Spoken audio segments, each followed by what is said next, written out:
1996 முதல் 1999 வரை சட்டத்துறை செயலாளராக பணியாற்றி பல புதிய சட்டங்களை இயற்றியவர். குறிப்பாக மெட்ராஸ் என்னும் பெயரை சென்னை என மாற்றியது முதல் சட்டம். இது சீட்டு கம்பெனி நடத்தி பல மோசடிகளை செய்து கும்பலை பிடிப்பதற்காக டிஎன்பிஐடி என்ற சட்டத்தை கொண்டு வந்தவர். மாணவர்களின் நலன் கருதி கேள்வதை தடுப்பு சட்டம் மற்றும் பெண்களை தீண்டுதல் தடுப்பு சட்டத்தை வரைந்தவர் ஐயா ஏ கே ராஜன் ஐயா அவர்கள். இந்திய மருத்துவ கவுன்சில் நடத்தும் நீட் நுழைவுத் தேர்வு தமிழ்நாட்டில் பல பகுதிகளில் திருமக்கள் அனைவரும் ஒன்று கூடி அமர்ந்துள்ள இந்த அரங்கத்தில் இங்கே அமர்ந்துள்ள அனைவரையும்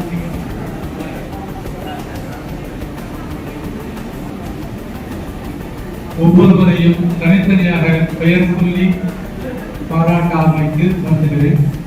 ஆனால் எனக்கு முன்னால் பேசிய திரு ஜெயபிரகாஷ் நாராயணன் அவர்கள் ஒவ்வொருவரும் பெயரையும் சொன்னதை நான் சொன்னதாக அப்படியே ஏற்றுக்கொள்ளுமாறு உங்களை அன்புடன் கேட்டுக்கொள்கிறேன்.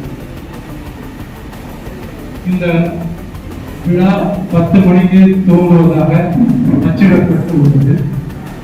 வழக்கம் போல் சற்று தாமதமாகலாம், அநேகமாக 10:30 மணிக்கெல்லாம் தொடங்கி விடுவார்கள் என்று நினைத்து கொண்டிருந்தது. ஆனால் பல காரணங்களால் விழா தொடங்குவதற்கு சற்று நேரமாகிவிட்டது. அதற்காக பேசுபவர்கள் அனைவரும் தங்களுடைய நேரத்தை குறைத்துக் கொள்ளத்தான் வேண்டியதாக உள்ளது.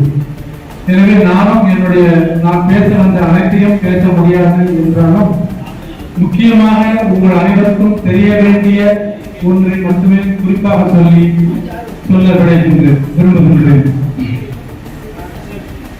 இன்று நம்முடைய பொருளாதாரர்கள் பல ஒவ்வொரு பாடத்திலும் மிக திறமையாக படித்து முன்னேறி டாக்டர் பட்டமும் PhD பட்டமும் MA MSc என்று பல பட்டங்களை பெற்றுள்ளார்கள் என்பது இங்கே உள்ள அனைவரும் நன்கு அறிந்த ஒன்று. இதே ஒரு 50 ஆண்டுகளுக்கு முன்பு அல்லது 70 ஆண்டுகளுக்கு முன்பு இந்த நிலைமை இருந்ததா என்றால் நிச்சயமாக இல்லை என்பதும் நாம் அனைவரும் அறிவோம். அதற்கு காரணம் என்ன என்று ஆராய்ந்தோமானால் படிப்பதற்கு நாம் எல்லாம் உரிமை மறுக்கப்பட்ட காலம் ஒன்று இருந்தது. அவ்வாறு இருந்த காலத்தில் கூட திண்ணைப்படைக்கூடம் என்று சொல்லக்கூடிய அந்த வகையை படித்து பெரிய அறிஞர்களானவர்கள் சிலர் உண்டு. ஆனாலும் கூட இப்பொழுது ஃபார்மல் எஜுகேஷன் என்கின்ற இப்பொழுது நவீன கல்வி என்பது படிப்பதற்கு இயலாமல் இருந்த நிலையில் 1725 ஆண்டு லார்ட் மெக்காலே என்பவரிடம் இங்கிலாந்து அரசு ஒரு அறிக்கை தர வேண்டும் என்று கேட்டு அவர் ஒரு அறிக்கையை சமர்ப்பித்தார். அந்த அறிக்கையில் என்ன சொல்லப்பட்டது என்றால், கிழக்கிந்திய கம்பெனி ஆட்சி நடத்தி கொண்டிருந்த பொழுது கல்விக்காக அவர்கள் எந்த தொகையும் எந்த ஒரு உதாரணமும் எடுத்துக்கொள்ளாத ஒரு நிலை இருந்த காலத்தில் இங்கிலாந்து அரசு வருடத்திற்கு 1 லட்சம் ரூபாய், அந்த கால மதிப்பில் 1 லட்சம் ரூபாய் கல்விக்காக செலவிட வேண்டும் என்று ஒரு ஆணையிட்டது. ஆனால் அந்த ஆணையின் பயன் என்னவென்றால் சமஸ்கிருதம் மற்றும் அரேபியன் மொழிகளை மட்டுமே கற்றுத்தருவதற்காக அந்த 1 லட்சம் ரூபாயும் ஆண்டுக்கு செலவழிக்கப்பட்டு வந்தது. இதனை அறிந்த மெக்காலே அவர்கள் சொன்னார்கள், சமஸ்கிருதத்திலும் அரேபிய மொழியிலும் என்ன இருக்கிறது என்றால் களியாட்டங்கள் கணிப்புவதற்காக அல்லது கடவுளை வணங்குவதற்காக இது போன்ற சில விஷயங்கள் மட்டுமே உள்ளன. அதில் சொல்லப்பட்டுள்ள கற்பிக்கப்படுகின்ற விஷயங்கள் யாவும் அறிவுக்கு பொருத்தமானது அல்ல என்பதை நன்றாக உணர்ந்து, எனவே இது போன்ற கல்வியை நாம் அளிக்க மாட்டோம், அரசு இதற்காக செலவழிக்காது இனிமேல் என்று சொல்லி ஒரு அறிக்கையை சமர்ப்பித்தார். அந்த அறிக்கையின் மூலம் தான் தொடக்க கல்வி பள்ளிகள் தொடங்கப்பட்டன. அவ்வாறு தொடங்கப்பட்ட கல்விதான் நவீன கல்வி. நாம் எல்லோரும் படித்து இன்று பட்டம் பெற்று வந்துள்ளதற்கு காரணம் மெக்காலே அவர்கள் கொடுத்த அந்த அறிக்கை தான் என்பதிலே எந்த விதமான சந்தேகமும் இல்லை. ஒவ்வொரு பட்டதாரியும் ஒவ்வொரு அறிஞரும் நன்றி சொல்ல கடமைப்பட்டவர்கள் என்றால் அது மெக்காலே அவர்களுக்கு தான் என்பது சந்தேகமே இல்லை. குறிப்பாக மதுரை சிவகங்கை மாவட்டத்தை சேர்ந்தவர்களுக்கு பென்னி குக் என்பதை பற்றி நன்றாக அறிவீர்கள். அந்த பென்னி குக் தான் இன்று வைகை ஆற்றில் தண்ணீர் வருவதற்கு முதல் காரணமாக இருந்த ஒரு இன்ஜினியர் பொறியாளர். அவரை மறந்து பல காலமானதும் இப்பொழுது அவருக்கு மிகப்பெரிய விழாவாக தமிழக அரசும் தமிழக மக்கள் அனைவரும் கொண்டாடி வருகின்றனர் என்பது நாம் அனைவரும் அறிந்த உண்மை. அது போன்ற பிள்ளைக்கு எவ்வாறு நம்முடைய இந்த மாவட்டங்களுக்கு தண்ணீர் அளித்தாரோ, பயிர்களுக்காக தண்ணீர் கிடைக்க பெற்றாரோ, அதுபோன்று தமிழகம் மட்டுமல்ல இந்தியா முழுமைக்கும் அனைவரும் கல்வி கற்க வாய்ப்பை ஏற்படுத்தி கொடுத்தவர் லார்ட் மெக்காலே என்பது எந்த விதமான ஐயமும் இல்லை. ஆனால் சிலர் கூற கேட்டிருக்கின்ற லார்ட் மெக்காலே வந்து கிளார்களை மட்டுமே உண்டாக்க வேண்டும் என்று விரும்பினார் என்று பலர் சொல்ல கேட்டிருக்கலாம். அது முற்றிலும் தவறானது என்பதை நான் இங்கே சுட்டிக்காட்ட விரும்புகிறேன். அவர் என்ன சொன்னார் என்றால், இங்கே இருப்பவர்கள் கிரகணம் நடக்கும் பொழுது ராகு அல்லது கேது வந்து சந்திரனை அல்லது சூரியனை விழுங்குகிறது, பாதி விழுங்கி விட்டு மீது விட்டு விடுகிறது என்பதாக கதை சொல்லி வந்தார்கள். அதையே பாடமாக கற்றுத் தருகின்றார்கள். இது போன்ற பாடங்கள் அறிவு சார்ந்தவை அல்ல, அறிவுபூர்வமாக சிந்திக்க வேண்டும். ஒவ்வொரு இந்தியரும் அறிவுபூர்வமாக சிந்திக்க வேண்டும் என்ற எண்ணத்தை உருவாக்கியவர் லார்ட் மெக்காலே. உங்களுக்கு எல்லாம் ஒரு விஷயத்தை, ஒரு விவரத்தை சொல்ல விரும்புகின்றேன். அதாவது அகில இந்தியாவிலும் முதலாக கல்வி சாலை பள்ளிக்கூடம் என்று தொடங்கியது 1712ஆம் வருடம் போர்த்துகீசியர்களால் தான் தொடங்கப்பட்டது. சென்ட் பால் ஹைஸ்கூல் சென்னையில் உள்ள அந்த பள்ளிதான் முதலாக தொடங்கப்பட்ட பள்ளி அகில இந்தியாவில். அதற்கு பின் லார்ட் மெக்காலே வந்ததற்கு பின்பு பல கல்விக்கான சாலைகள் வந்தன. நம்முடைய மதுரை மாநகரத்தில் எடுத்துக்கொண்டு வந்தால் 1840ஆம் ஆண்டு வாக்கில் மெக்காலேயோட அறிக்கைக்கு பின்னால் லார்ட் பென்டிங் அதை கட்டமாக ஆக்கினார். அதன் பின்னால் 1840ஆம் வருடம் பசுமலையில் தான் முதலாக பள்ளிக்கூடம் தோன்றியது. இரண்டாவது சென்ட் மேரிஸ் கல்லூரி என்பது பிரெஞ்சுக்காரர்களால் 1855ஆம் ஆண்டு துவக்கப்பட்டது. அதன் பின்புதான் நாம் படிக்க வாய்ப்பு கிடைத்தது. படித்த பின்பு இன்று வளமாக இருக்கின்றோம் என்பதற்கு ஆங்கிலேயர்கள் முக்கிய கடமையாற்றுள்ளார்கள் என்பதில் எந்த விதமான ஐயப்பாடும் இல்லை. இவ்வாறு இவ்வளவு காலம், ஒரு 100 ஆண்டு காலமாக நாம் அனைவரும் கல்வி கற்றிருந்த நிலையில் இந்தியா விடுதலை அடைந்த பொழுது அப்பொழுது முதலமைச்சர் ராஜாஜி அவர்கள் சில 1000 பள்ளிகளை மூடினார். காரணம், சரியான மாணவர்கள் இல்லை என்றோ ஏதோ காரணங்களில் பள்ளிகள் மூடப்பட்டன. அந்த மூடிய பள்ளிகள் அனைத்தையும் பிறந்ததோடு மட்டுமல்லாமல் 6000 பள்ளிகளுக்கு மேலாக தொடங்கியவர் நமது முன்னாள் முதலமைச்சர் காமராஜர் அவர்கள் என்பதை நீங்கள் நினைவு கொள்ள வேண்டும். காமராஜர் தான் கல்வி தந்தை என்று நாம் சொல்கிறோம் என்றால் வெறுமனே அந்த ஒரு பேச்சு அல்ல. அவர் சொன்னார், 3 கிலோமீட்டருக்கு ஒரு பள்ளிக்கூடம் இருக்க வேண்டும், 5 கிலோமீட்டருக்கு ஒரு உயர்நிலை பள்ளி இருக்க வேண்டும் என்று தொடங்கப்பட்டது. அவர் அவ்வாறு தொடங்குவதற்கு முயற்சித்த பொழுது அதற்கு எடுக்கன் அல்லது இளைஞர் பலர் வருகின்றனர். அதிகாரிகள் அதற்கு அபாரம் செய்ய இயலாது, நடவடிக்கை சாத்தியம் இல்லை என்று அவர்களுக்கு அறிவுரை வழங்கினார். ஆனால் அவர் சொன்னார், முதலில் பள்ளிக்கூடத்தில் துவங்குங்கள், வசதிகளை பின்னால் ஏற்படுத்திக் கொள்ளலாம் என்றுதான் பள்ளிகள் துவங்கப்பட்டன. அதனால் சில பள்ளிகள் அதிக வசதி இல்லாமல் இருப்பது நாம் அறிவோம். இருந்தாலும் அந்த அதிக வசதி இல்லாத பள்ளிகளை படித்தவர்களும் இன்று மிகப்பெரிய நிலையை எய்தியுள்ளார்கள் என்பதில் எந்த விதமான ஐயப்பாடும் இல்லை. எனவே இது போன்ற ஒரு உயர்நிலைக்கு வந்ததற்கு காமராஜரை தொடர்ந்து வந்த திராவிட முன்னேற்ற கழக மற்றும் அண்ணா திராவிட முன்னேற்ற கழகங்கள் அனைத்துமே திராவிட கட்சிகள் என்று சொல்லி வைத்துக் கொள்ளலாம். கல்விக்கு மிக மிக அருமையாக உதவி செய்தார்கள். குறிப்பாக கலைஞர் ஆட்சியிலே அவர் இலவசமாக கல்வியை அளித்தார். பட்டதாரிகள் மற்றும் பட்டப்படிப்பு வரைக்கும் இலவச கல்வி, எந்த விதமான கட்டணமில்லா கல்வியை வழங்கியவர் கலைஞர் அவர்கள் என்பதை நாம் மனதில் கொள்ள வேண்டும். இது அரசியல் இல்லை, யாரும் அரசியல் அரங்கில் எழுத வேண்டாம். இது வரலாற்று உண்மை என்பதற்காக சொல்லுகின்றது. மற்றொன்று, பெண் குழந்தைகள் 8வது படித்தால் கல்யாணத்திற்கு தாலிக்கு தங்கம் கொடுப்பதாக ஒரு அறிவிக்கை வந்தது. 8வது ஏன் படிக்கணும், கல்யாணம் பண்றதுக்கு 8வது படிக்கணும் அவசியமா? இல்ல அப்படியே 8வது படித்தாதான் சொன்னாங்க அப்படின்னு சொன்னீங்கன்னா, அப்படியாவது 8வது வரையாவது அந்த பெண்கள் படிக்க வேண்டும் என்பதற்காக கொண்டு வந்த திட்டம் அது என்பதை நீங்கள் மனதில் கொள்ள வேண்டும்.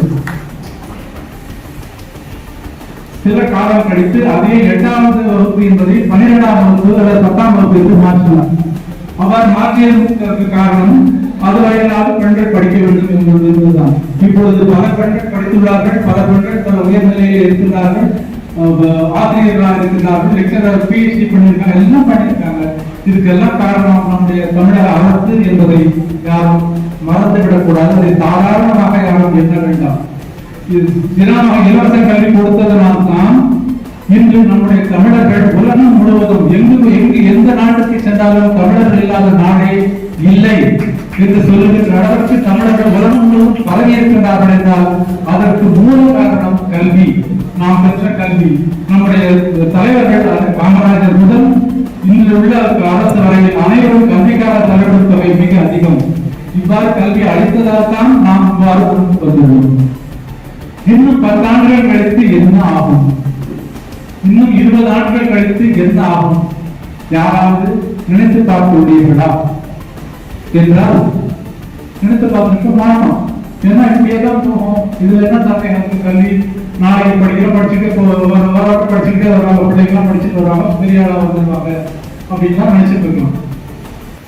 தேசிய கல்விக் கொள்கை என்ற ஒரு 2020ஆம் ஆண்டு தேசிய கல்விக் கொள்கை 2020 என்று ஒன்று வந்தது. அதை அமைத்தவர்கள் யார் என்றால் கல்வியாளர்கள் அல்ல. கல்வியாளர்களை தவிர மற்ற அனைவரும் ஒன்றாக கூடி ஒரு பாலிசி கொடுத்தாங்க. அந்த பாலிசியில் என்ன சொன்னாங்கன்னா, 3 வயசுல கேஜி கிளாஸ்ல பிள்ளைகளை சேர்க்கணும்.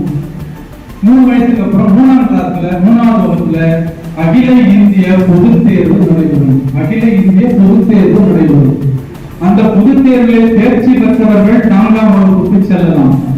தேர்ச்சி பெறாதவர்கள் பள்ளியை விட்டு வெளியேறி சென்று தானாக படித்து மீண்டும் படித்து 1 வருடமோ 2 வருடமோ படித்து மீண்டும் 4ஆம் வகுப்பிலே 3ஆம் வகுப்பு பரீட்சை எழுதி பாஸ் பண்ணிட்டு 4ஆவது வகுப்பு சேரலாம். அப்படி சேர்ந்த பின்பு 4ஆம் வகுப்பு சேர்ந்த பின்பு 5ஆம் வகுப்பில் மறுபடியும் ஒரு அகில இந்திய பொதுத் தேர்வு. அந்த தேர்ச்சி பெறவில்லை என்றால் அவர்கள் வெளியேறிவிட வேண்டும். வெளியேற்று என்ன செய்யலாம் என்றால் அவர்களுக்கு தொழிற்கல்வி கற்பிக்க வேண்டும். 5வது படிக்கின்ற மாணவனோ அல்லது பெண் குழந்தைக்கோ வயது என்ன இருக்கும் என்றால் 8 அல்லது 10, 5ஆம் வகுப்புனா 9 வயசு இருக்கும், 10 வயசு இருக்கலாம். 10 வயது ஆணுக்கோ ஆண் குழந்தைக்கோ அல்லது 10 வயது சிறுவனுக்கோ அல்லது 10 வயது சிறு பிள்ளைக்கோ சிறுமிக்கோ என்ன தொழிற்கல்வி நீங்கள் கற்பிக்க முடியும்? அவனுக்கு பிளம்பிங் சொல்லித்தாங்க, அல்லது கட்டிப்பான செய்ய சொல்லித்தாங்க, அல்லது கட்சி வேலை சொல்லித்தாங்க, அல்லது எலக்ட்ரிஷியன் வேலை சொல்லித்தாங்க. இப்படி எல்லாம் சொல்லி கொடுத்தா அது சொல்லி கொடுக்கலாம். சில பேர் கற்றுக்கொள்ளவும் கூடும். அதுக்கப்புறம் சம்பாதிக்க ஆரம்பிச்சிடும். 10 வயசு பையனை பிளம்பிங் வேலை பண்ண ஆரம்பிச்சோன்னா ஒரு 10 ரூபாய் 100 ரூபாய் சம்பாதிக்க ஆரம்பிச்சிடும். 100 ரூபாய் சம்பாதிக்க ஆரம்பிச்சா திருப்பி பள்ளிக்கூடத்துக்கு போவானா? யோசித்து பாருங்க. சம்பாதிக்க ஆரம்பிச்சதுக்கப்புறம் பள்ளிக்கூடத்துக்கு அந்த பையன் போவானா? பெற்றோர்கள் அனுப்புவாங்களா? மாட்டாங்க. பெற்றோர்கள் பள்ளிக்கூடத்துக்கு அனுப்பிச்சது இன்னொரு முக்கிய காரணம் இலவச மதிய உணவு என்பதை நான் சொல்லாமலே உங்களுக்கு எல்லாருக்கும் தெரியும். மதிய உணவு திட்டம் என்பது பலரை படிக்க வைத்துள்ளது. இதில் யாருக்கும் எந்த ஐயப்பாடும் சந்தேகம் வரவே வேண்டாம். மதிய உணவு திட்டத்தால் பல பிள்ளைகள் உணவு உண்டார்கள், அவர்கள் வீட்டிலும் அவர்கள் உணவு உண்டார்கள் என்பதுதான் உண்மை வரலாறு. இது போன்ற பல திட்டங்களை வகுத்ததால் தான் தமிழ்நாடு முன்னிலை இருக்கிறது. இந்த அகில இந்தியாவில் கல்வியை தமிழ்நாடு முன்னிலை வைக்கிறது தான் இந்த தலைவர்களெல்லாம் அதற்கு காரணம். இவை அனைத்தையும் ஊட்டி விடுவதற்காக அழித்து விடுவதற்காக வருகின்றதுதான் இந்த புதிய கல்விக் கொள்கை. 10 வயசுல நீங்க எலக்ட்ரீஷியனாவோ பிளம்பராவோ ஒரு தொழிலை கற்றுக் கொடுத்து அனுப்பிச்சீங்கன்னா திருப்பி படிக்க வர மாட்டான். 5வது வகுப்பு அப்புறம் 8ஆம் கிளாஸ்ல திருப்பி ஒரு தேர்வு, அப்புறம் 10ஆவது வகுப்பு ஒரு தேர்வு. இப்படி வருஷத்துக்கு ஒரு பொது தேர்வு அகில இந்தியாவில் நடத்தினா எல்லா பிள்ளைகளையும் படிக்க விடாம செய்வதற்கு என்னென்ன செய்ய முடியுமோ அனைத்தும் செய்யப்பட்டுள்ளது இந்த திட்டத்தில். ஒரு தலைவர் சொன்னார், நேஷனல் எஜுகேஷன் பாலிசி என்பதற்கு NEP என்பதற்கு நோ எஜுகேஷன் பாலிசி என்று ஒரு தலைவர் சூட்டி பட்டம் கொடுத்தார். படிக்க கூடாது, நீங்கள் படிக்க வராதீர்கள் என்பதற்காக தீர்க்கப்பட்ட திட்டம் தான் இந்த நேஷனல் எஜுகேஷன் பாலிசி. இந்த திட்டத்தை பற்றி அறியாதவர்கள் தான் அதிகம். அரசு செய்கிறது நமக்கு நல்லதுதான் செய்கிறது என்று நாம் அனைவரும் நினைத்துக் கொண்டிருக்கலாம். ஆனால் நிச்சயமாக அது நமக்கு நன்மை செய்யாது. இது தொடர்ந்தால், இது போன்ற நேஷனல் எஜுகேஷன் பாலிசி தொடர்ச்சியாக அமலுக்கு வந்தால், நடைமுறைக்கு வந்தால், ஒரு 10 வருடங்கள் கழித்து பிளம்பருக்கு இப்பதான் ஆள் கிடைக்கிறது இல்லை, அப்ப ஆள் கிடைப்பாங்க. தச்சு வேலை செய்யறதுக்கு ஆள் கிடைக்கல, அப்ப அவங்க ஆள் கிடைப்பாங்க. கூட்டுறதுக்கு ஆள் கிடைக்கல, இப்போ திரும்பிகள் 10 வயசு திரும்பிகள் என்ன செய்வாங்க, வீட்டு வேலை செய்வாங்க. அது சிலது வேற விதமான ஒரு பல்வேறான கேடுகள் விளைவதற்கு வாய்ப்பு உள்ளது. இதுபோன்று படிக்க வேண்டிய வயதிலே அவர்களை தொழிற்சாலைக்கு அனுப்புவது கூடாது என்பது மெக்காலேயோட அறிக்கையை கண்டுள்ளது. படிப்பு என்றால், கல்வி என்றால் என்ன என்றால், தொழிற்கல்வி கல்வி அல்ல, தொழிற்கல்வி கல்வி அல்ல என்று எஜுகேஷனல் டெபினிஷன் கொடுப்பதே சொல்லியிருக்காங்க. So vocational training is not education. எனவே அதுபோன்ற திட்டத்தை மீண்டும் கொண்டு வந்து பல மாநிலங்களிலே எவ்வாறு படிக்காதவர்கள் அதிகமாக இருக்கின்றார்களோ அதுபோல தமிழகத்திலே இன்றுள்ள நிலைமை மாறி இன்னும் படிக்காதவர்கள் அதிகமாக இருக்க போகிறார்கள் என்பதுதான் இந்த நடைமுறைக்கு வந்தார். ஆனால் ஒரு நல்ல வேளையாக இந்த 3ஆம் கிளாஸ், 5ஆம் கிளாஸ், 8ஆம் கிளாஸ் பரிட்சை எல்லாம் எடுத்துட்டாங்க.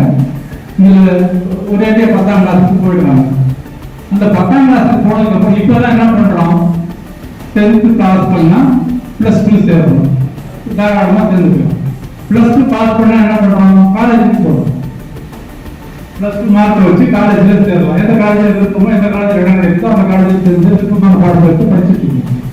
ஆனா இப்ப என்ன நடைமுறைக்கு வந்து ஆல்ரெடி வந்துருச்சு, என்னன்னா கியூட் என்று ஒரு தேர்வு வந்துருக்கு.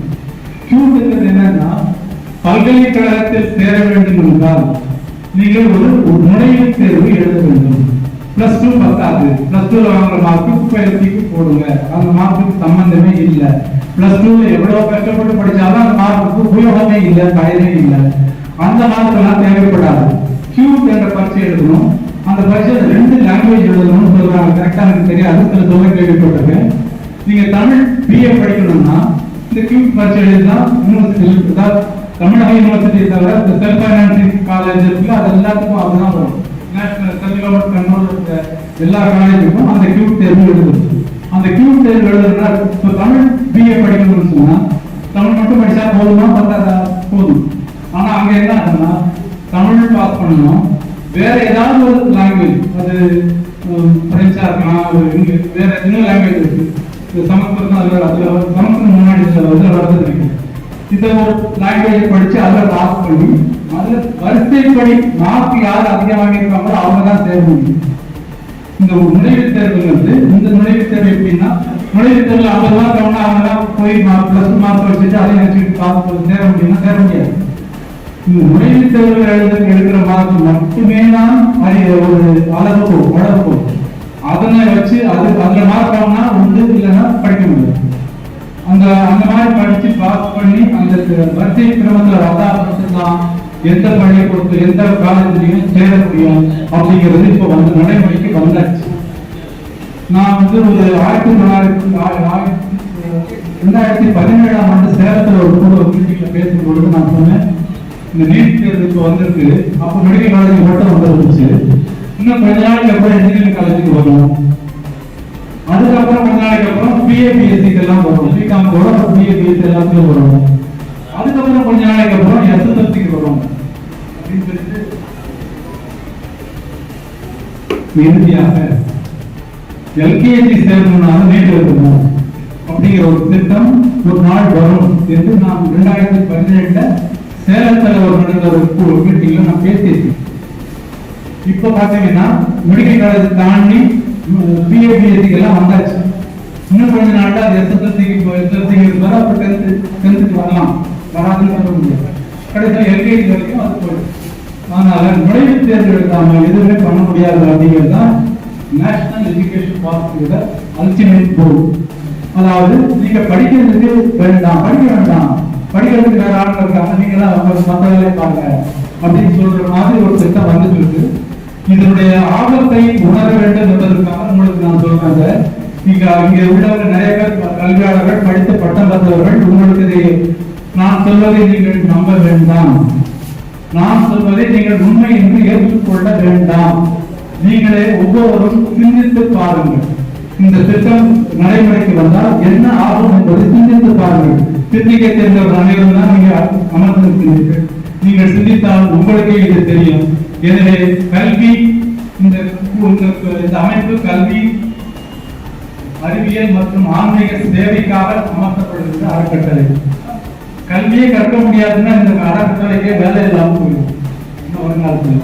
அந்த மாதிரி நிலைமை எல்லாம் வருவதற்கு வாய்ப்பு இருக்கு. எனவே இதை நீங்கள் அனைவரும் உணர்ந்து கொண்டு அதற்கு தகுந்தவாறு உங்களுடைய எண்ண ஓட்டத்தை வெளிப்படுத்தினால் மட்டுமே இவற்றிலிருந்து பாதுகாக்க முடியும் என்று சொல்லி அதிகம் பேர் பேச வேண்டிய காலம் வரிசையும் இருக்கிறது, நேரம் ஆகிறது என்பதால் இத்துடன் என்னுடைய உரையை முடித்துக் கொள்கிறேன். நன்றி, வணக்கம்.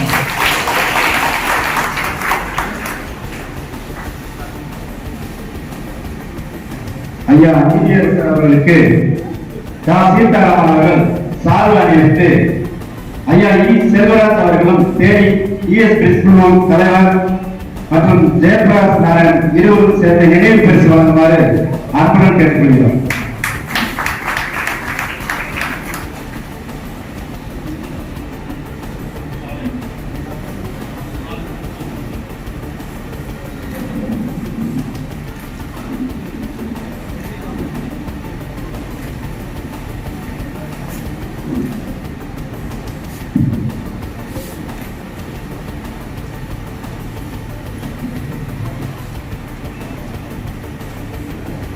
அடுத்தபடியாக இந்த அறக்கட்டளைக்கு நிரந்தர உறுப்பினராக இணையுள்ள அருமைமிகு உயர்திரு M Vairamani diploma in agri business agro service அவர்களையும் மேடைக்கு வருமாறு அன்போடு அழைக்கின்றோம். அவருக்கு கரமொழி எழுப்பி வருகை தரும் அவரை வரவேற்குமாறு மிக்க பணிவுடன் கேட்டுக்கொள்கிறேன்.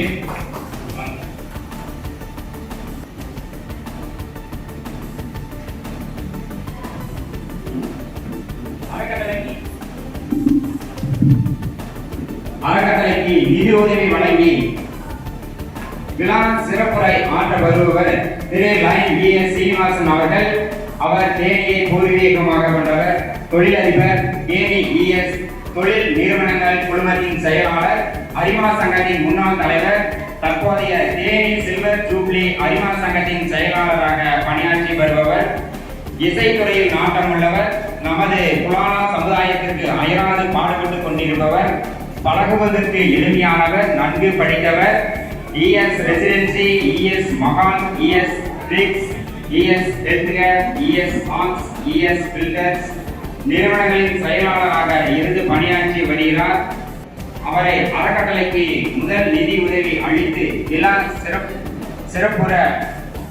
சிறப்புரை ஆற்றுமாறு அன்புடன் அழைக்கின்றோம். ஐயா அவர்கள் சிறப்புரையாற்ற வருமாறு அன்புடன் கேட்டுக்கொள்கிறோம்.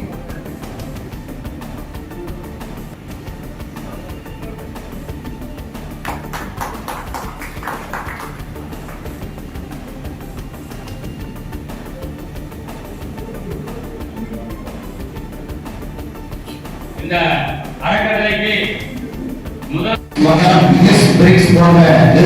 செயலாளர் இந்த சமுதாயத்துக்காக பாடுபட்டு கொண்டிருக்கூடிய சீனிவாசன் அவர்கள்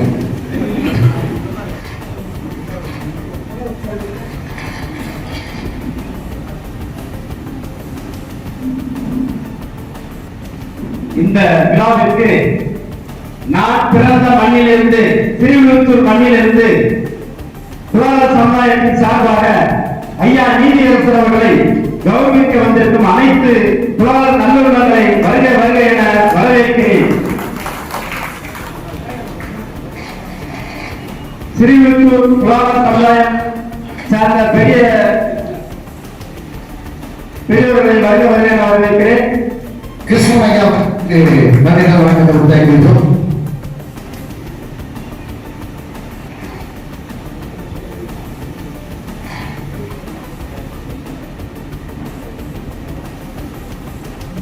நன்கொடையை ஐயா ஜெயபிரகாசன் பெற்றுக் கொள்கிறார்.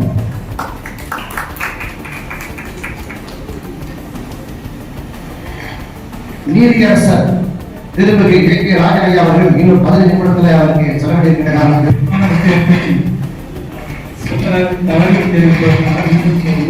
இருக்கின்றேன். கல்வி அறக்கட்டளை என்ற பெயரில் பல அறக்கட்டளைகள் தமிழ்நாட்டில் இருக்கின்றன. பல நடத்தப்பட்டு வருகிறது என்பது உண்மைதான். ஒரு முறை நாமக்கல் நகரத்துக்கு நான் சென்றிருந்தேன். மதுரை நகரிலே பல வருடங்களாக நடந்து கொண்டிருக்கிறது. இன்னும் பல ஊர்களிலே அறக்கட்டளை கல்வி அறக்கட்டளை என்று நடத்தி வருகின்றார்கள். இதில் எந்த விதமான தவறும் இல்லை. உதாரணத்துக்கு சொல்ல வேண்டும் என்றால் நாடார் சமூகத்தை எடுத்துக்கொண்டோம் என்றால் அருப்புக்கோட்டை நாடார் சமூகம், சிவகாசி நாடார் சமூகம், விருதுநகர் நாடார் சமூகம் என்று பல்வேறு நகரத்தில் நாடார்கள் சொந்தமாக வைத்து நடத்தி வருகிறார்கள். அதுபோன்று எத்தனை அறக்கட்டளைகள் வந்தாலும் அதிலே தவறில்லை. ஒவ்வொருவரும் தங்களுடைய ஒரு அதற்குள்ளே போட்டி என்று ஒரு பொறாமை என்று வராமல் அனைவரும் ஒன்றாக இணைந்து ஒற்றுமையோடு இருக்க வேண்டும். அதுவே மிக முக்கியமானது ஒன்று. அவ்வாறு இணைந்து செயல்பட்டால்தான் நம்முடைய குலால மக்கள் அனைத்து துறையிலும் மேலும் மேலும் வளர வாய்ப்பு உள்ளது என்பதை சொல்லி இந்த அறக்கட்டளை தொடங்கப்பட்ட இந்த அறக்கட்டளை மேலும் வளர்ச்சியுற்று மிக சிறப்பான முறையிலே செயலாற்றி வளர வேண்டும் என்று என்னுடைய வாழ்த்துக்களை தெரிவித்துக் கொள்கின்றேன். இதற்கும் மேலாக முன்பெல்லாம் ஏதாவது பரிசுகள் வழங்குவார்கள் என்றால் முதல் மதிப்பெண் பெற்ற ஒரு மாணவன் அல்லது ஒரு மாணவி, அது எந்த 10ஆம் வகுப்பு வந்தாலும் 12ஆம் வகுப்பு வந்தாலும் +2 வந்தாலும் முதல் மார்க் வாங்கினவங்களுக்கு எல்லாரும் பரிசு கொடுப்பாங்க. மற்ற 2வது மார்க் வாங்கினவங்களுக்கு பரிசே கிடைக்காது. ஒரு 99 மார்க் வாங்கினவங்க 98.5 மார்க் வாங்கினவங்களுக்கு என்ன பெரிய வித்தியாசம்? ஒரு வித்தியாசமும் இல்லை. நடைமுறையில் பார்த்தீங்கன்னா 99 மார்க் வாங்கினவங்களோட 57 மார்க் வாங்கினா மிகப்பெரிய திறமை வந்தது நடைமுறையிலே உள்ளதை நீங்க எல்லாரும் பார்த்துருக்கோம். அது எந்த விதமான சந்தேகம் நீங்க நினைச்சு பாருங்க. நீங்க படிக்கிற காலத்துல உள்ள கிளாஸ் முதல்ல வந்தவங்க எங்க இருக்காங்கன்னு பாருங்க. கிளாஸ்ல ஆவரேஜ் மேல படிச்சவங்க தான் நிறைய பேர் இருக்கும். அவங்களாம் நல்ல நிலைமையில இருக்கும்போது என்ன காரணம்னா படிப்புக்கும் மார்க்குக்கும் அறிவுக்கும் சம்பந்தமே இல்லை. மார்க்குங்கிறது வேற, அறிவுங்கிறது வேற. மெரிட்டுங்கிறது மார்க்குக்கு சம்பந்தமே இல்லை. இது என்னோட நீட் ரிப்போர்ட்டே நான் சொல்லியிருக்கேன். மெரிட்டுக்கும் மார்க்குக்கும் சம்பந்தம் இல்லை.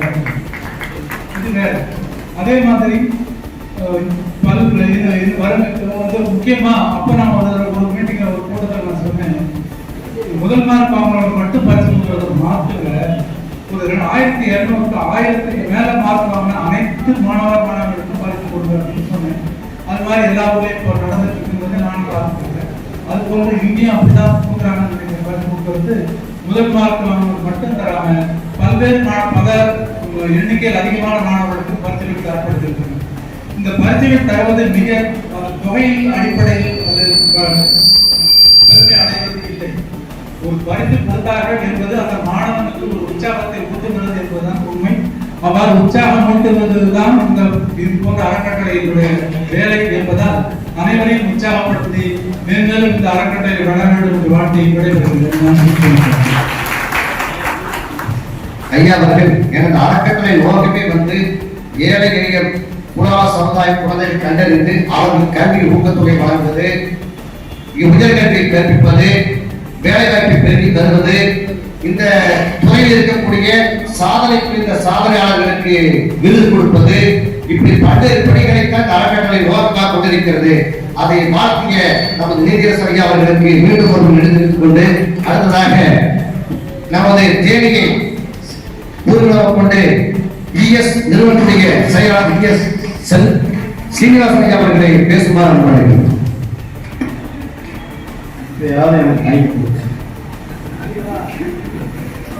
ஐயா எல்லாருமே இங்க இருக்கிற அத்தனை நமது புலால சமூகத்தின் பெரியவர்களையும் வந்திருக்கும் நமது புலாலர் இன மக்கள் அனைவரையும் நமது ஐஐடிய புலாலர் கல்வி அறக்கட்டளை சேவை ஆன்மீக சேவை அறக்கட்டளை நடத்தும் கல்வியாளர் சாதனையாளர் மாநாட்டில் வந்திருக்கும் அனைவரையும் வருக வருக என வரவேற்கிறேன். நான் பேச ஆரம்பிக்கும் போதுதான் நான் பிறந்த மண்ணிலிருந்து கௌரவிக்க வந்திருந்தார்கள். நான் பிறந்தது யார் என்ன செய்யுதுன்னு தெரியல. அதனால இப்ப நம்ம சொல்லப்போனா பெரிய கோடீஸ்வரர்கள் இருக்காங்க. அவங்க நம்ம மக்களோட வளர்ச்சிக்கு மிகவும் புத்தாக்க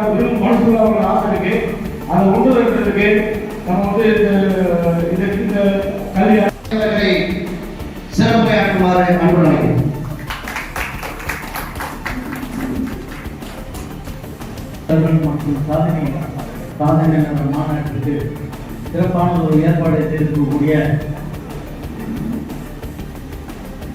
திரு ஜெயபிரகாஷ் அவர்களுக்கு முதற்கண் நெஞ்சார்ந்த நன்றியை இந்த நேரத்தில் தெரிவித்துக் கொள்கிறேன். ஏன்னா நான் மதுரைக்கு வர்றதுக்கு காரணமே ஜெயபிரகாஷ் தான். ஏன்னா மதுரைக்கு வந்து எனக்கு ரொம்ப சென்னையே நாங்கள் இருக்கிறதுனால பெரும்பாலும் மதுரையில் வந்து எங்களுக்கு வந்து ரொம்ப தொடர்பு கிடையாது. எனக்கு வந்து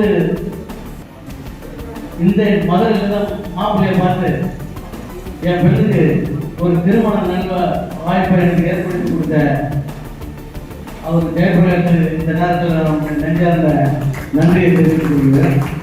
அதன் மூலமாக தான் நான் மதுரைக்கு கொஞ்சம் அடிக்கடி வர தொடர்பு ஏற்பட்டது. அதன் மூலமாக ஜெயபிரகாஷ் அழைப்பு கொடுத்து இந்த நிகழ்ச்சியை கண்டிப்பாக தர வேண்டும் என்று தெரிவித்த அடிப்படையில் ஒரு சமுதாய நிகழ்ச்சி என்ற காரணத்தினாலும் வந்தவங்க இந்த முறையை ஒழித்தாங்க. இந்த முறையை, அதாவது ஜாதிய ஏற்றத்தாழ்வுகள் இருக்கக்கூடாது என்ற ஒரு முறையை ஒழித்து வந்து இந்த திராவிட கட்சிகள் தான். அதில் வந்து நம்ம வந்து பெரும்பட்டுள்ளோம். அதே மாதிரி கல்வியில் வந்து நம்ம சமுதாய மக்கள் நமக்கு இருக்கிற பிரச்சனை என்னன்னா, நம்ம சமுதாயத்து மக்கள் வந்து மிக மிக புத்திசாலிகள். அதுதான் பிளஸும் அதுதான் மைனஸும், ரெண்டுமே நமக்கு இருக்கிறது அதுதான். ஏன்னா ஒரு சின்ன விஷயத்த கூட நம்ம பாருங்க அதை ரொம்ப எடுத்துருவாங்க. நல்லா நீங்க கவனிச்சீங்கன்னா பாருங்க, இப்போ எதிர்ப்பு சொன்னார் இந்த கீழடியில இருந்து அவர் வந்து அவர் கீழடியில இருந்து அந்த சாதனை அந்த இதெல்லாம் எடுத்து நம்ம 2000 ஆண்டுகளுக்கு முன்ன எடுத்திருக்காங்க. அந்த எடுக்கும்போது ஐயா அவர்கள் சொல்றதுங்க, மிகவும் பிற்படுத்தப்பட்ட பட்டியலில் கிட்டத்தட்ட 1987 டாக்டர் கலைஞர் ஐயா அவர்கள் வந்து நமக்கு 20% கொடுத்தார். அத்தனை ஜாதிகளிலுமே நம்ம தான் அதிகமாக பலன் பெற்றவர்கள் என்பது வண்டிகளுக்கு அடுத்ததாக நமது இனம்தான் அந்த 20% இடஒதுக்கீட்டிலே பயன்பெற்றவர்கள் என்பதை இந்த நேரத்திலே குறிப்பிட ஐயா அவர்கள் விரும்புகிறார். அதைத் தொடர்ந்து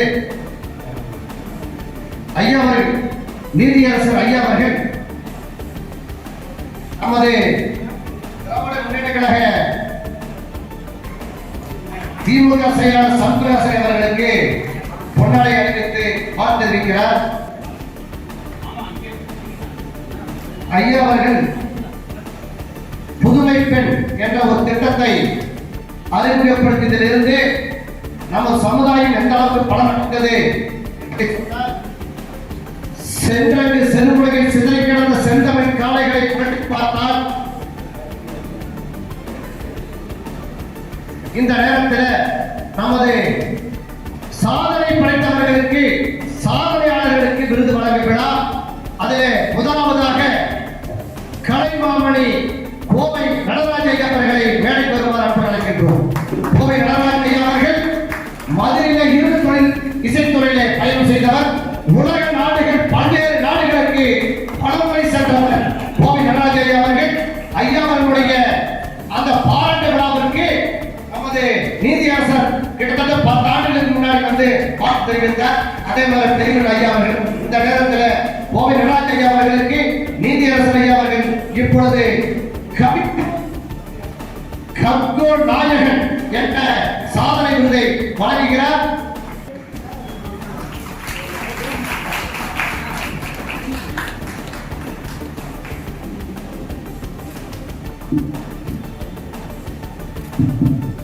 ஐயா அவர்கள் கலைமாமணி, நாகசுடர்மணி, சுரத்தட்டு கலை அரசு சாதனையாளர் விருது 3 முறை பெற்றுள்ளார். அடுத்ததாக நமது பூர்வீகம் கொண்ட நமது சிறுமிடுமுறையிலே பிறந்து தேனியிலே தொழில் துவங்கி தேனி இஎஸ் தொழில் நிறுவனங்களுடைய தலைவர் மதிப்புக்குரிய ஐயா நமது செல்வராஜ் ஐயா அவர்களுக்கு இப்பொழுது சாதனையாளர் விருது இப்பொழுது நீதியரசர் வழங்குகிறார்.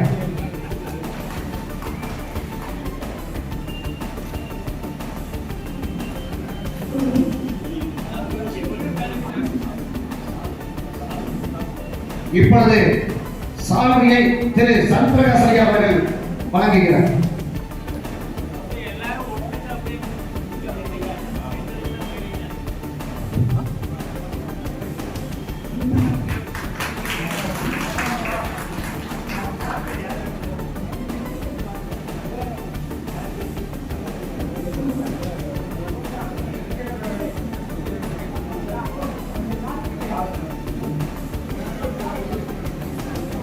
சார்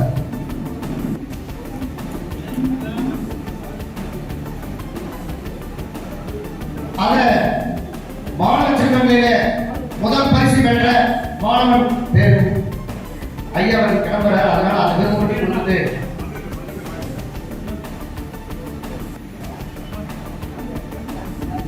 ஏன்னா 12ஆம் வகுப்பு பி கண்ணன் மேடைக்கு முன்புறமாக வருமாறு கேட்டுக்கொள்ளப்படுகிறது. பி கண்ணன் ஏஎஸ்ஐல வந்து கே ஜெயஸ்ரீ வந்து நாம் மேடைக்கு முன்புறமாக வருமாறு கேட்டுக்கொள்ளப்படுகிறது. பரிசு பெற வருகை தரும் நமது மாணவ செல்வங்களை வரவேற்கும் விதமாக கரவொலி எழுப்பி அவர்களை வரவேற்குமாறு. கரவொலி இன்னும் கேட்கவில்லை. இந்த மண்டபமே அதிரும் வகையில் தங்களது கரவொலி எழுப்பி மாணவ செல்வங்களை வரவேற்கும் விதமாக தங்களது கரவொலி எழுப்புமாறு மிக்க பணிவுடன் விழாக்குழு சார்பாக கேட்டுக்கொள்கிறோம்.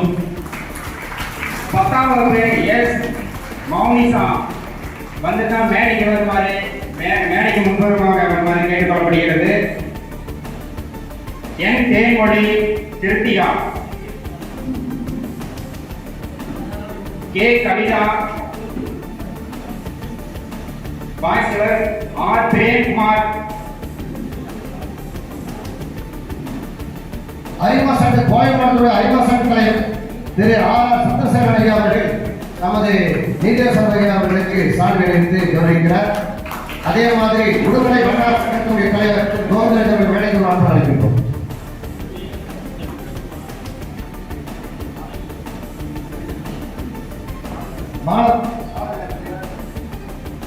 அடுத்ததாக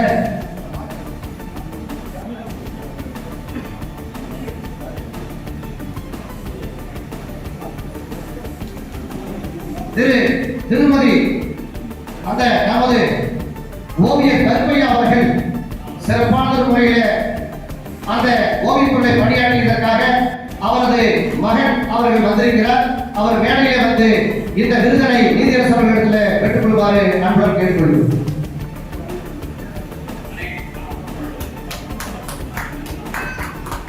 அடுத்ததாக செல்வி பூமதி அவர்கள் மேடைக்கு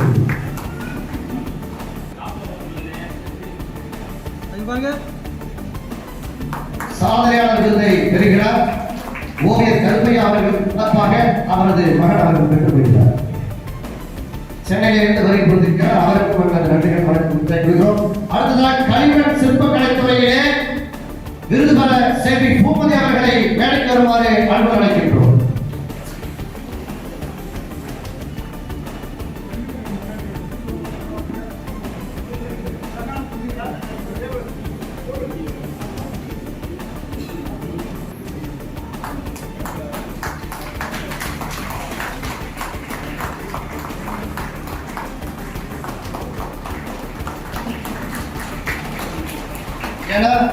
இந்த அறக்கட்டளையின் நோக்கமே நமது இடத்தில் இருக்கக்கூடிய சாதனைகளை கண்டறிந்து அவர்களுக்கு விருது வழங்குவது இது ஒரு நோக்கமாக இருக்கும் தெரிவித்துக் கொள்ள ஆசைப்படுகிறோம்.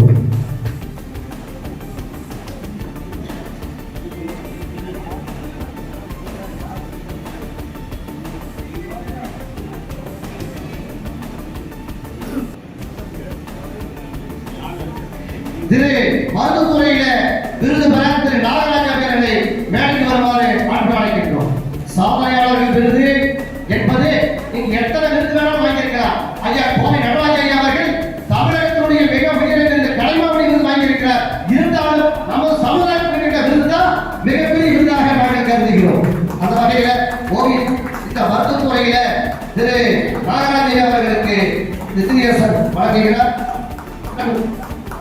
பெரியவர் ஐயா அவர்களும் சண்முகதாஸ் ஐயா அவர்களும் திரு அமல்ராஜ் ஐயா அவர்கள் உடனிருக்க இந்த விருதை எடுத்துக் கொள்கிறார்.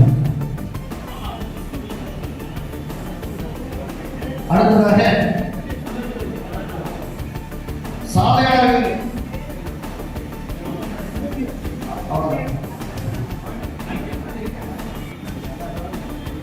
திரு ராமலிங்கம் ஐயா அவர்களுக்கு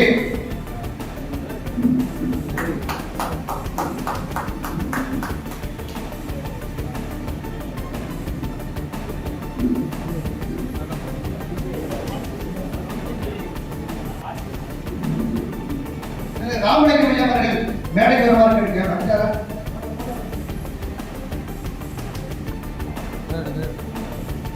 திரு மார்க்கெட் ராமசாமி அவர்கள் மேடைக்கு வருகிறோம். சாலிமாடன் மேடைக்கு ராமசாமி திரு சாலிதாரன் திரு பழனிசாமி மார்க்கெட் ராமசாமி மேடைக்கு வருகிறோம். அதைத் தொடர்ந்து பாலச்சந்திரன் கவர்னர் இருக்காங்க.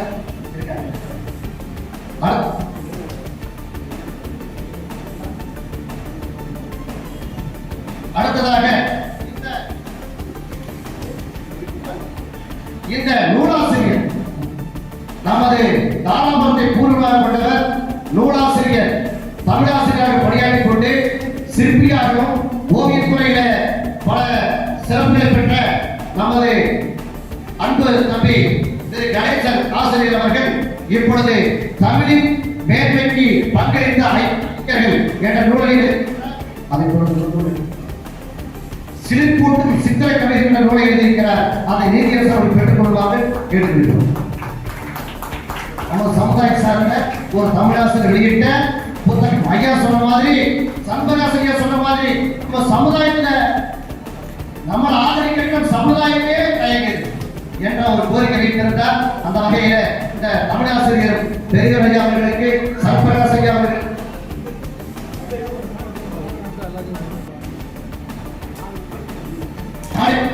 திரு மாணிவாசம் ஐயா அவர்களுக்கு இந்த நினைவு பரிசை வழங்குகிறார்.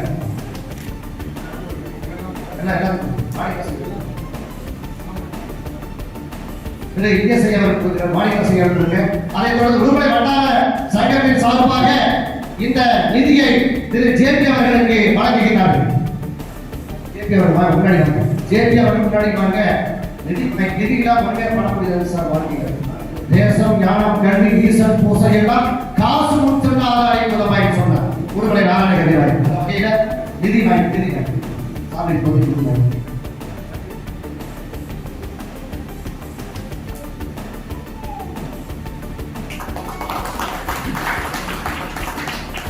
நன்றி. உடுமலை வட்டார சங்கத்துக்கு நன்றி. அதைத் தொடர்ந்து உடுமலை வட்டார சங்கத்தின் சார்பாக நீதியரசர் ஐயா அவர்களுக்கு சாமி அளிக்கிறார். திருப்பூர் மாவட்டம்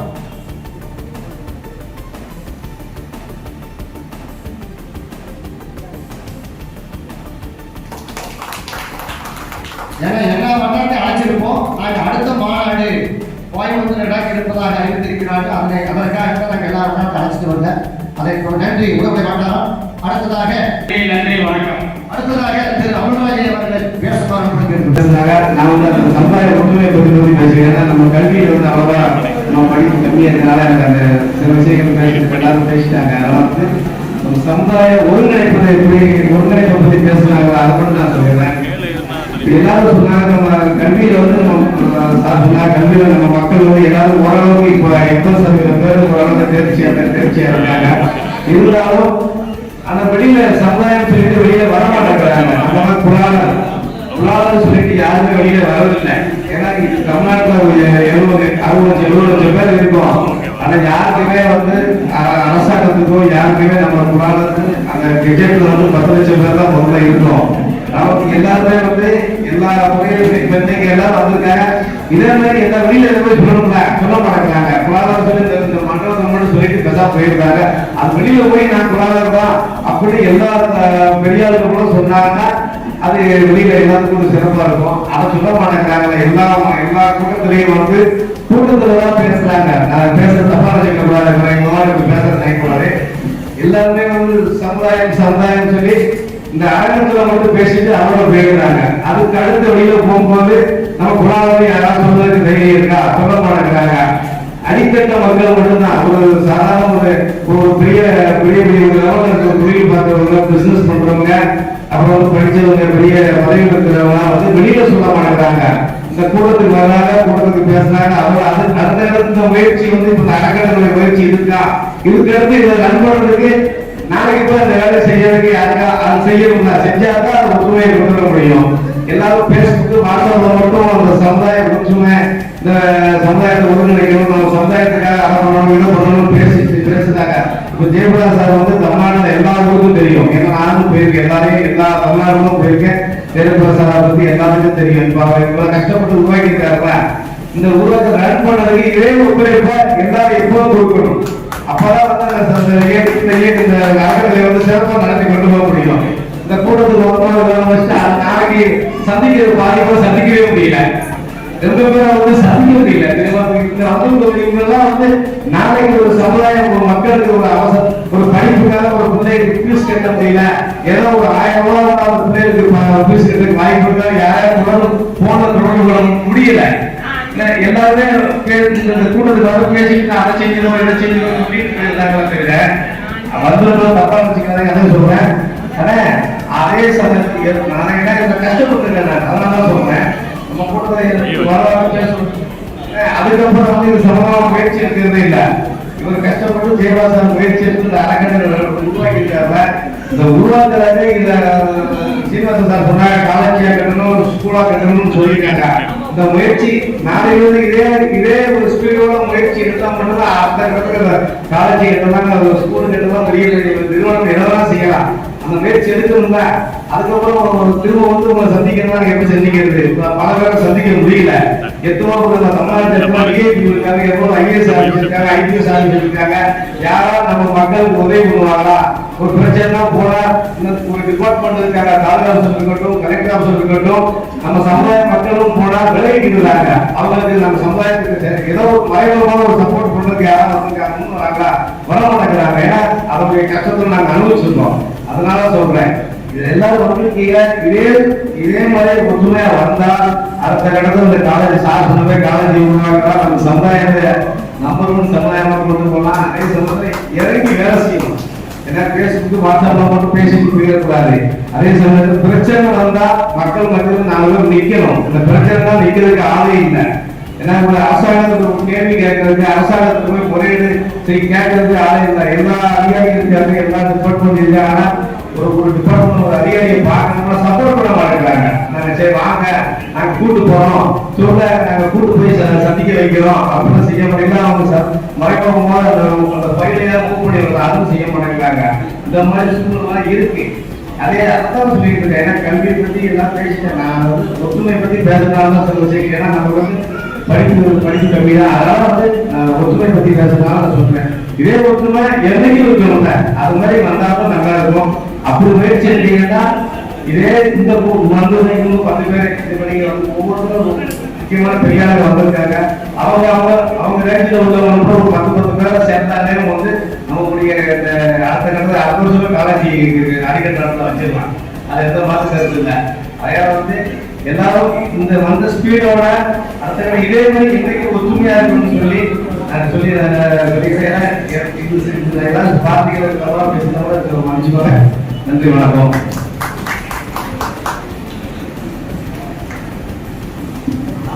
சிறப்புரை வழங்கிய அமல்ராஜ் ஐயா அவர்களுக்கு அறக்கட்டளையின் சார்பாக மனமார்ந்த நன்றியை தெரிவித்துக் கொள்கிறது. +2 முடித்த மாணவர்கள் வந்திருந்தாலும் பரிசினை கேட்டுக்கொள்ளப்படுகிறது. அகில இந்திய அறக்கட்டளையின் சார்பாக சாயமான மக்கள் இயக்கத்தின் தலைமை ஒருங்கிணைப்பாளர் திரு அமல்ராஜ் அவர்களுக்கு அண்ணன் சீனிவாசன் அவர்கள் சால்வை பற்றி கௌரவிப்பார்.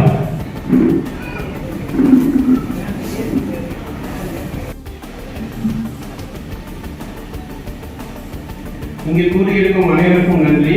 அகில இந்திய பொருளாதார கலை அறிவியல் மற்றும் ஆன்மீக சேவை அறக்கட்டளை தொடக்க விழாவுக்கு இங்கே திறந்து வந்திருக்கும் அனைத்து நிறுவனங்களுக்கும் சிறப்பு விருந்தினர்களுக்கும் நீதியரசையா போயிட்டாரு, இருந்தாலும் அவர் வந்து சிறப்பித்ததுக்கு அவருக்கும் மிக்க நன்றி. மேலும் இதை ஆற்றலை புரிந்து இதில் இருக்கக்கூடிய படங்களை சேர்ந்திருக்கக்கூடிய பெற்றோர்கள் மாணவ மாணவிகள் அனைவர்களுக்கும் என் இனிய வணக்கங்களை தெரிவித்துக் கொள்கிறேன்.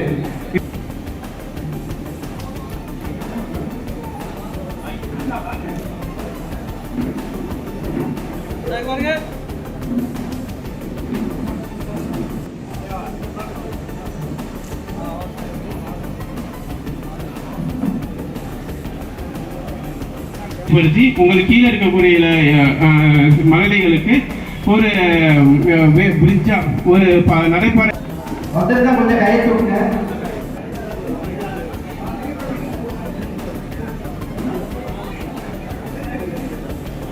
அடுத்து J Rubika second prize. J Rubika அவர்களுக்கு சேர்ந்து வழங்குமாறு கேட்டுக்கொள்கிறேன். எஸ் சைதன்யா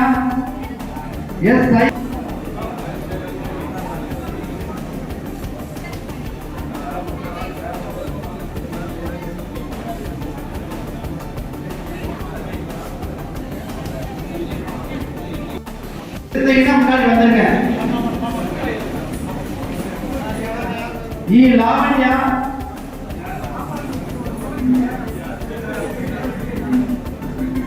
இங்க பாருப்பா.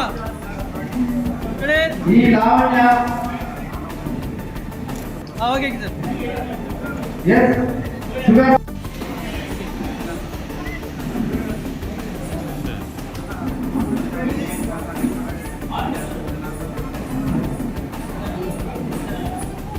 B Saran, G K Aruni, M Divakar, K Meenakshi Sundaram.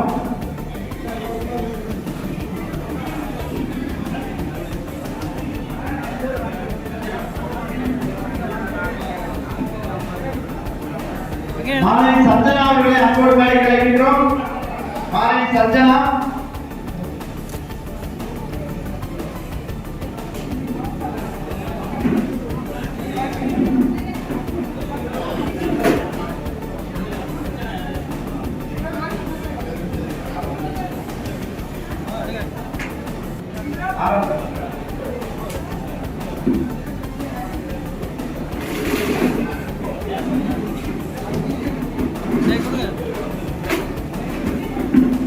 பாப்பா வாய்க்கோ.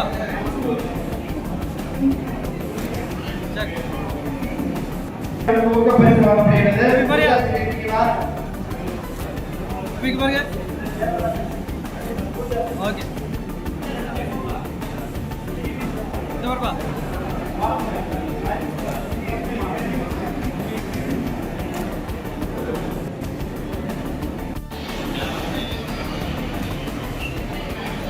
प्लस 2 मानव संजय की ஓகே ஊக்க பரிசாக பிரதீக்ஷன் அவர்களை மேடைக்கு வருகை புரிந்துள்ள நமது புலால மாணவ மாணவிகள் மேடையில் வந்து தங்களது பெயரை சொல்லி பரிசை பெற்றுச் செல்லுமாறு விழாக்குழுவின் சார்பாக மிக்க பணிவோடு கேட்டுக்கொள்கிறோம். தயவுசெய்து வருகை புரிந்துள்ள மாணவ செல்வங்கள் தாங்கள் மேடையில் வந்து தங்களது பெயரை சொல்லி பரிசினை பெற்றுச் செல்லுமாறு விழாக்குழுவின் சார்பாக மிக்க திரு சதசரி அவர்கள் சாதகத்தை கௌரவிக்கிறார். அதைத் தொடர்ந்து நன்றி ஐயா. அதைத் தொடர்ந்து திரு சிவகுமார் ஐயா அவர்களை மேடைக்கு வருமாறு கேட்டுக்கொள்கிறோம். அவருக்கு புகைப்பட சட்டத்துறை தலைவர் திரு CS அவர்கள் சாதகத்திலிருந்து வருகை செலுத்துகிறார்.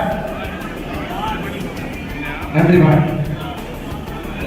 திண்டுக்கல் சரஸ்வதி ஆசிரியை அவர்களது புதல்வி தர்ஷினி அவர்களுக்கு 2ஆம் பரிசு வழங்கப்படுகிறது. அவர்கள் உறவினர் வந்து பரிசை பெற்றுச் செல்லுமாறு மிக பணிவுடன் கேட்டுக்கொள்கிறோம்.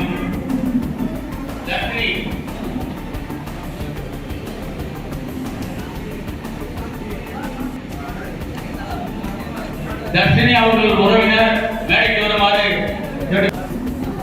மேலூர் நாகராஜ் அவர்களை அன்போடு மேடைக்கு அழைக்கின்றோம்.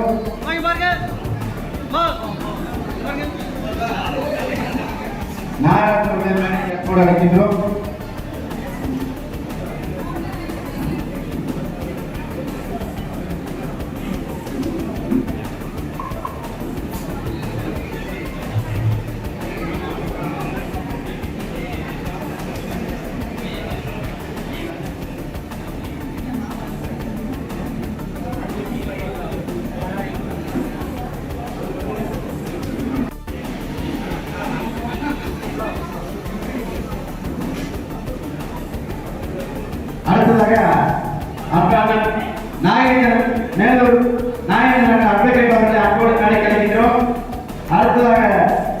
அட்வொகேட் கணேஷ் அன்பு தம்பி அட்வொகேட் கணேஷ் அவர்களை அன்போடு நாடி கலைக்கின்றோம்.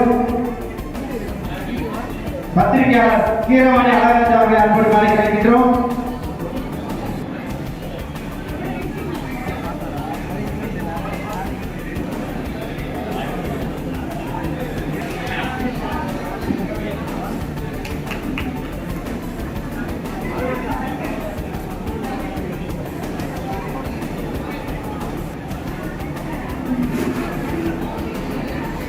அப்படியே எல்லாரும் சேர்ந்து வருங்க இங்க வாங்க.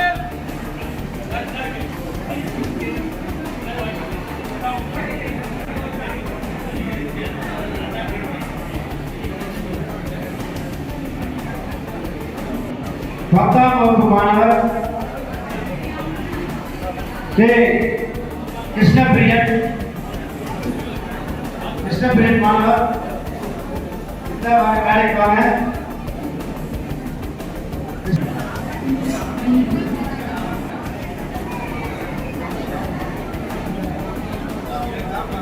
இறைவணக்கம் வழங்கி வாங்க.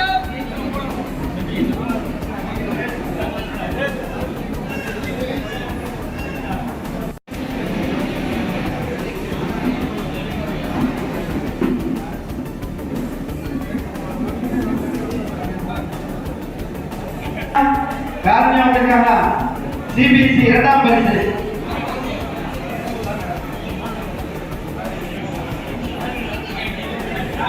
காரணியாவுக்கு சீர்திருத்தி இருக்கு. காரணியா சீர்திருத்தி இருக்குங்க. சிபிஎஸ்இயா சிபிஎஸ்இயாப்பா சிபிஎஸ்இ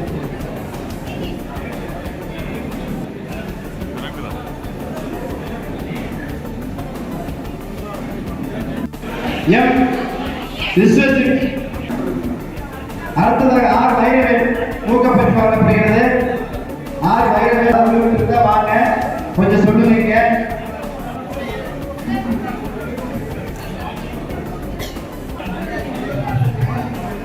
பாப்பா இங்க பாருங்க.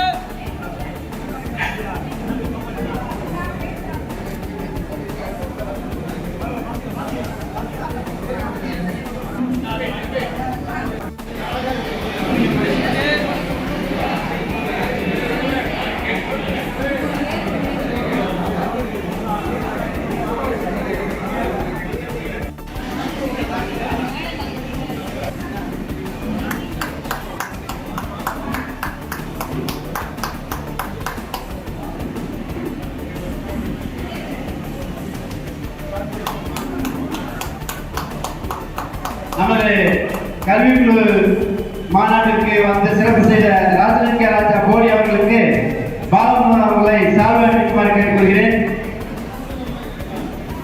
பாலமுருகன் அவர்களை ராஜலிங்க ராஜா அவர்களுக்கு சால்வை அளிக்குமாறு கேட்டுக்கொள்கிறேன்.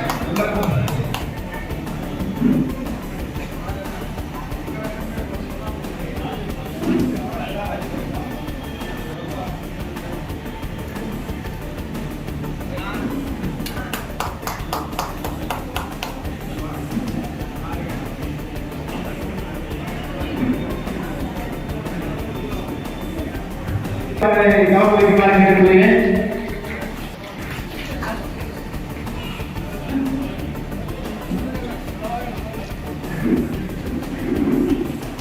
அடுத்ததாக இந்த மேலும் மெருகூட்ட வந்திருக்கும் இந்த கல்விக்குழு மாநாட்டிற்கு மெருகூட்ட வந்திருக்கும்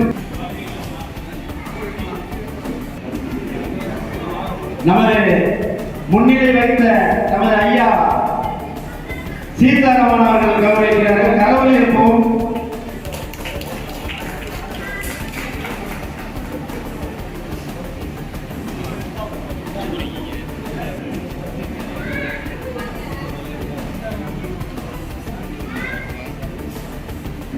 அடுத்ததாக நமது இந்த மாநாட்டிற்கு சிறப்பு செய்ய வந்திருக்கும் கப்பம் புலனாய்வு சங்க தலைவர் முருகேசன் அவர்களை அன்போடு நினைக்கிறோம்.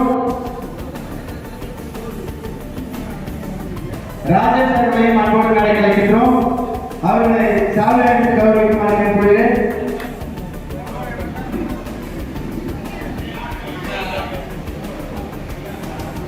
அப்படியே சேர்ந்து வந்துருங்க.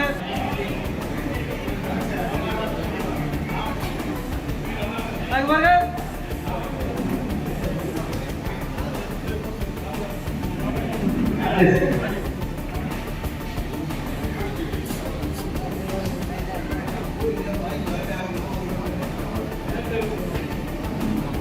அன்பு உள்ளவர்களே, இந்த விழாவை சீரும் சிறப்புமாக நடத்தி கொடுத்த எனது அருமை சகோதரர் சீதாராமன் அவர்களை கௌரவிக்குமாறு கொஞ்சம் கௌரவிக்குங்க. அவரெல்லாம் இவ்வளவு தூரம் பேசினாரு, அவருக்கு கை தட்டலாம், நல்லா பேசினாரு. அடுத்ததாக எஸ் சந்திரசேகர் அவர்களுக்கு உறுதுணையாக கூட இருந்து செயல்பட்ட மாநில போட்டோ வீடியோகிராபர் சங்க தலைவர் அரிமா சங்கத்தில் பணியாற்றி வருகிறார். அவருக்கும் இந்த சாதனைகளுக்கு கௌரவிக்கிறோம். அடுத்ததாக இந்த விழாவின் கதாநாயகன் ஜெயபிரகாஷ் நாராயணன் அவர்களை கௌரவிக்குமாறு அன்போடு அழைக்கின்றேன்.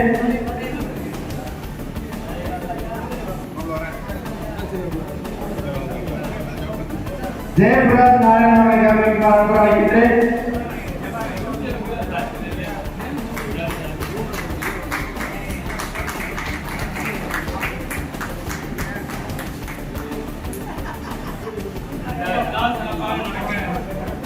ஒத்துழைப்பு வழங்கிய அனைத்து நமது குலா சொந்தங்கள் அனைவருக்கும் நன்றி.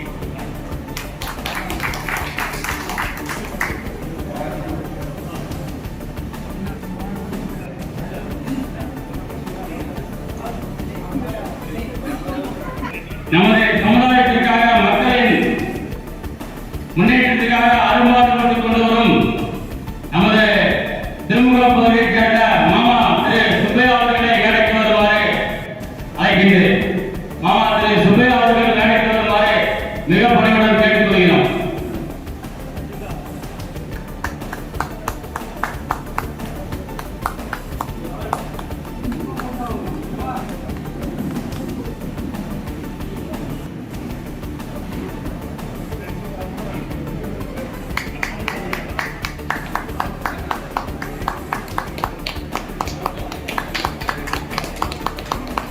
பாருங்க பாருங்க. சரி.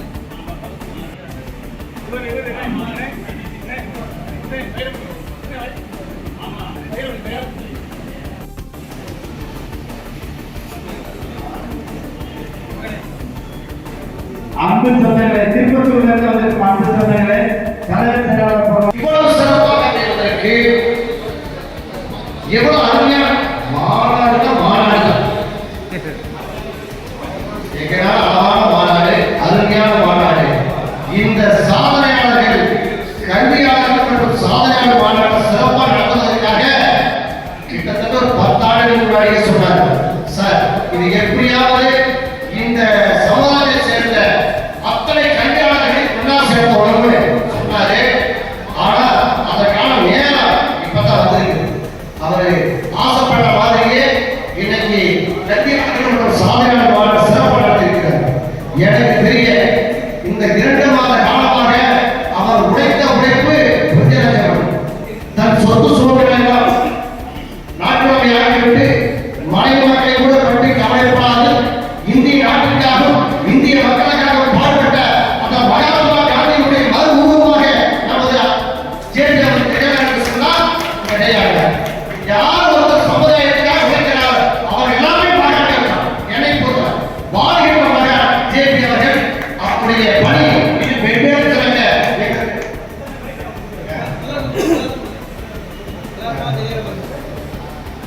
எங்களுடைய வளமான வாழ்த்துக்கள். என்ன இது அரசியல் சமுதாயம் சார்ந்த ஒரு நிகழ்வுக்கு இன்னைக்கு எவ்வளவு பேர் வந்திருக்கிறாங்க. இதற்கு காரணம் ஒரு நாள் பார்த்தா ஊழல் எங்க ஊர்ல தங்கிட்டு 2 நாள் தங்கிட்டு எங்கெல்லாம் வந்து பாட்டி போறாரு. காலையில் நடைபெறும் இது நடந்த சென்னையில நடைபெறாம போயிட்டு காலையில் பாட்டி போறாரு. ஏன்னா உலக ஒவ்வொரு 1000 பத்திரிகை ஒரு பத்திரிகை 2 பத்திரிகை இல்ல 1000 வீடுகளுக்கு படியேறி இந்த பத்திரிகை கொடுத்து இன்னைக்கு இந்த மாநாட்டை நடத்தி கொண்டிருக்கிறார்கள் சொன்னால் அது மிகையாகாது. எவ்வளவு அருமையான ஒரு நிகழ்வு. இன்னைக்கு எத்தனை எத்தனை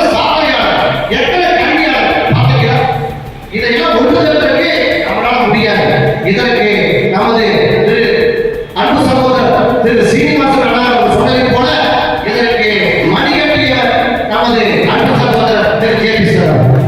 இந்த அறக்கட்டளை நோக்கம் இந்த ஏழை குழந்தைகளை படிக்க வைப்பது, இந்த ஏழை குழந்தைகள் படித்து உயர்கல்வி பெறுவதற்கு வழிகாட்டுவது, உயர்கல்வி பெற்று அந்த குழந்தைகளுக்கு நல்ல வேலைவாய்ப்புகளை உருவாக்கி தருவது, இது கல்வி. அடுத்ததாக அறிவியல் சார்ந்த நிகழ்வுகளுக்கு உதவி செய்வது, அடுத்ததாக நம் சமுதாயத்தில் சாதனை புரிகின்ற அத்தனை கலைஞர்களையும் ஒன்றிணைத்து அவர்களுக்கு சாதனையாளர்கள் கொடுப்பது, எல்லா துறையிலும் இருக்கக்கூடிய அத்தனை சாதனையாளர்கள். அது மட்டுமல்ல, ஆன்மீகம் என்ற வார்த்தையாக போட்டிருக்கிறாங்க ஐயா அவர்கள். அகில இந்திய, ஏன்னா இது தமிழ்நாட்டை தாண்டி இன்னைக்கு கேரளா, ஆந்திரா, கர்நாடகாவே வந்திருக்கிறாங்க. அதனால இது அகில இந்திய உலக கலை அறிவியல் மற்றும் ஆன்மீக அறக்கட்டளை என்ற பெயரை இதை பதிவு செய்திருக்கிறார். என்ன காரணம்? ஆன்மீகம் வேண்டும். ஆன்மீகம் என்ற ஒன்றும் கிடையாது. 63 நாயன்மார்களிலே ஒரு நாயன்மாராக விளங்கியவர் திருநீலகண்டர். அவரை பற்றியும் அவருடைய ஆன்மீக சேவையும் இந்த நாட்டுக்காக, இந்த நாட்டினுடைய எல்லா நமது பக்தர்கள் மக்கள் அவரை பற்றி தெரிந்து தரிசனம் செய்ய வேண்டும் என்பதற்காக அந்த ஆன்மீக சேவையும் அங்கங்க ஆலயம் வேண்டும்.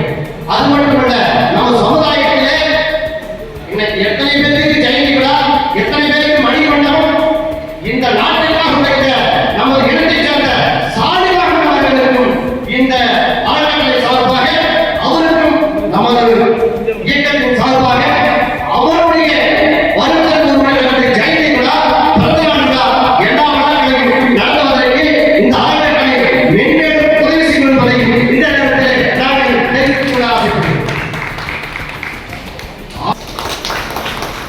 ஏன்னா எல்லா மன்னத்தை அழைச்சிருப்போம். நாங்கள் அடுத்த மாநாடு கோயம்புத்தூர் இடம் இருப்பதாக அறிவித்திருக்கிறார்கள். அதற்காகத்தான் நாங்கள் எல்லா மன்னத்தை அழைச்சிட்டு வரல. அதை நன்றி உணர வேண்டாம். அடுத்ததாக